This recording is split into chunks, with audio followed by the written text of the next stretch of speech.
What's up, guys? We're back with another Super 7 Ultimates review, taking a look at the most recent retailer exclusive, which happens to be ThunderCats.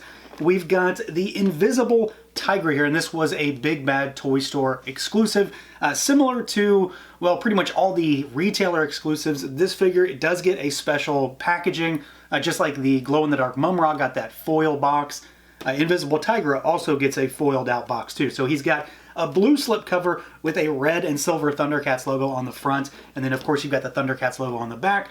Pop that slipcover off and you've got a, honestly, very difficult to see TYGRA here because this guy is super clear and super translucent. You've got him there in that window, all of his accessories, if you can see them. You get ThunderCats logo down there on the bottom, and then the back of the box is nicely, foiled and chromed and gives us a bio for TYGRA, and also a little shot of him that's sort of phasing into invisibility as well. So let's do it. Let's pull him out and take a look.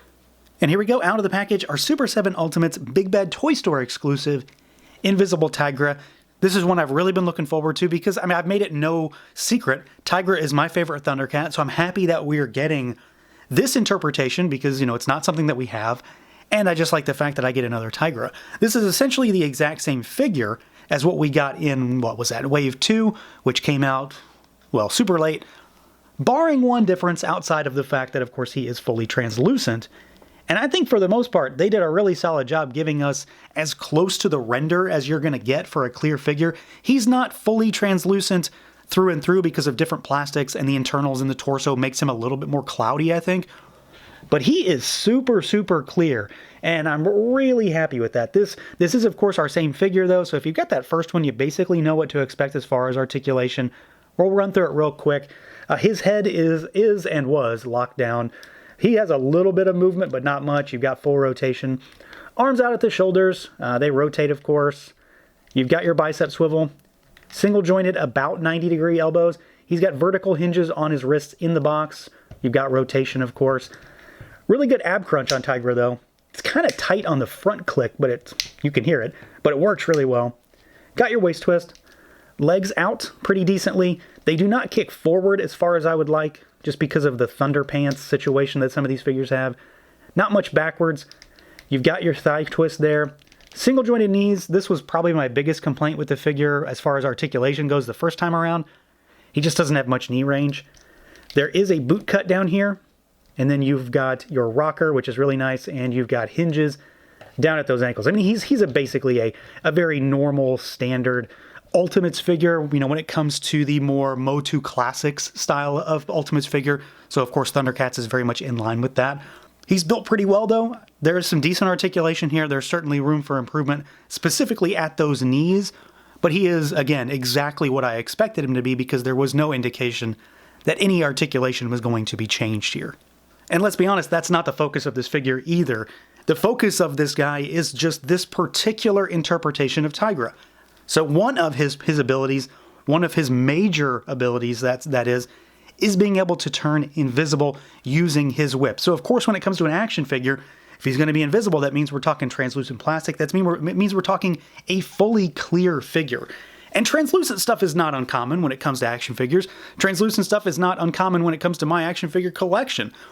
But fully clear figures, he's obviously got some paint on him, but fully clear figures are not that common, and they are, of course, at least when it comes to filming and taking pictures, a little bit difficult to sort of show off, too. He certainly looks like TYGRA, and it's, again, the exact same figure, barring one change that we're going to talk about. But I think just, at base level, this clear is as clear as it's going to get. I'm really happy with it. The torso is a little bit cloudier, and I think a lot of that comes into the fact that it's probably a different plastic. I'm assuming it's different plastic than the arms and the legs, because the arms and the legs are super, super clear. Crystal clear almost, like about as clear as I've ever seen a toy.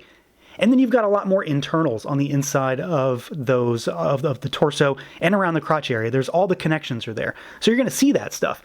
But I actually really like that. I like being able to see all the inner workings of a toy. I know what's in there already because I've seen enough at this point. But it's cool to see. It makes it for a more engaging figure for me, and it doesn't just play off a gimmick. It's something beyond that, something on the engineering side, which I do like to see.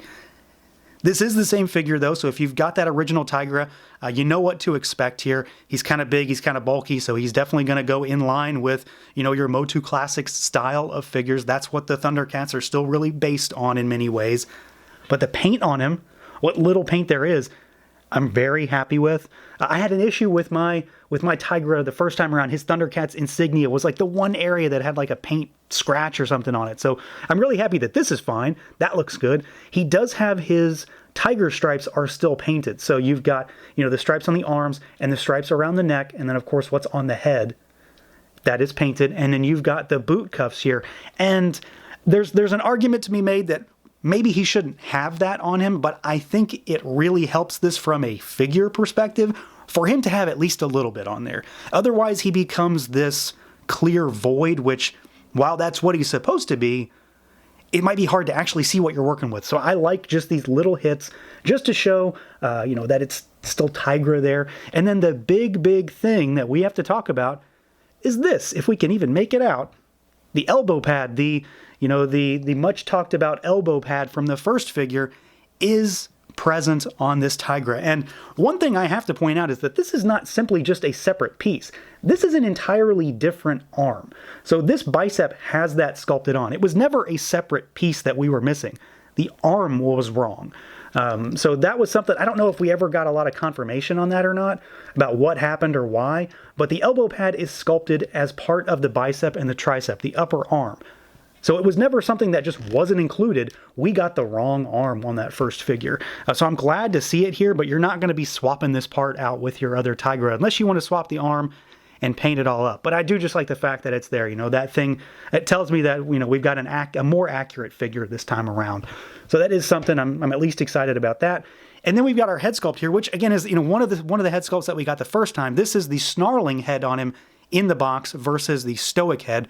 The stoic head we will talk about when we get to accessories. And there's a decent amount of paint on here in comparison to the first figure, which I preferred the stoic head. I think I like the snarling head with the clear this time around. Something about a lack of paint on this particular head sculpt makes it look a little better to me. The eyes look really good, and then you've got all of those stripes in the hair that help bring out just a little bit. Not to mention the fact that there is a lot of sculpt up in that hair, so it does help the light scatter a bit and just bring it out. So, I mean, he looks pretty great. Like for a figure that has, what, you know, 95% unpainted plastic, the clear is really clear. The paint is very clean and crisp all over the figure. Well, of course, where it's applied. And we get our elbow pad, and it just looks cool. Like, this is a cool, exciting, different kind of figure that you don't see every day. And while I don't know if this is exactly necessary or even really something that's worth doing, here's a quick comparison between our TYGRA. So we've got our regular, we've got our invisible. They're kind of hard to, you know, do this with just because this one is almost fully translucent, but it gives you an idea of what they're going to look like if you want to put them on the shelf next to each other. One thing I do really like, again, is the fact that they did paint the tiger stripes on the clear one, and you can see they definitely mirror the regular TYGRA quite well. The only real difference to speak of beyond that colorway thing is, of course, the fact that our regular one is missing that elbow pad, which at the end of the day still isn't a huge deal to me, but I do like the fact that this new one does have the right parts. Now, as far as accessories go, this is the same situation as the regular TYGRA, so you kind of know what to expect here. It's just all done up in a translucent, transparent colorway, or lack of colorway. We get some extra hands, of course. So he's got the vertically hinged gripping hands on him in the box. We get a set of laterally hinged gripping hands as well. And then we get the sort of clawing style posy, you know, attack, somewhat grippy hands as well. So you get 4 extra hands. And we get an extra head, of course. This is the stoic head, the regular one. He kind of has a little bit of a smirk in this head, sort of there. But it's the same head from the first figure. So they sort of swapped him in terms of what is on him in the box. So this is now our alt head, if you want to call it that. Same sculpt, same kind of paint applications as the first head, which does look pretty good. I'm still really happy with the way these heads turn out in this clear. And then we get all of the various interpretations of his whip. So you get just the one that's collapsed.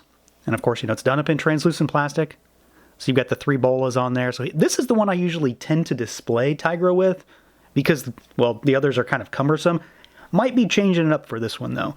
We also get the one that is like fully extended and dynamic, the one that has the pre-posed shape, which I do really like this one in terms of just taking a picture with it, but it takes up a lot of real estate on his shelf. But this does, you know, it has like him cracking the whip, so it's a really good pose for this, and of course more translucent plastic. But my favorite one this time around is probably going to be this one. So we've got our actual, you know, string that we use here, and this is kind of like it's like a slightly pliable rubber band almost. Rubber band's probably not the right word to use, but it's kind of stretchy. So you've got the handle, and then you've got the 3 bolas here. And this, of course, would be if you want to actually pose him with it wrapped all around him, because that's, of course, how he uses the power. So you wrap him with the whip, and then, of course, you can turn him translucent, and it makes sense canonically on your shelf.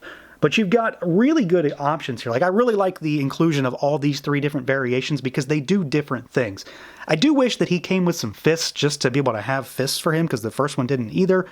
Not a huge deal at the end of the day, but, you know, a thing. Otherwise, really good accessories, and all of this stuff really works well with this translucent plastic. So yeah, overall, really, really happy. And I have to stress the fact that I'm very happy specifically about just how clear this figure turned out. I wasn't really sure if it was going to match that render, and, you know, it's obviously not 100%, but it's about as clear as this thing's going to get. The only real downside I can think of to this is the nature of this kind of plastic. It's always a little more brittle, but I don't feel like I'm worried about it with this figure or anything. It's just something to make note of. It definitely has a different feel than the first TYGRA, but otherwise, this is that same figure with some improvements in a different, well, lack of colorway, with some really cool looking accessories that also play really well into this color, or again, lack of color, simply because this is the entire shtick around his power set and what he's actually doing. So it's kind of a complete package. It all ties into what makes him invisible, and I think Super7 did a really solid job. Just like they nailed glow-in-the-dark stuff, they really nailed this transparent, clear figure. So that's going to do it for this look at the Super7 Ultimates Big Bad Toy Store exclusive Invisible TYGRA. Let me know what you guys think. Feel free to like, comment, subscribe, and share, and until next time.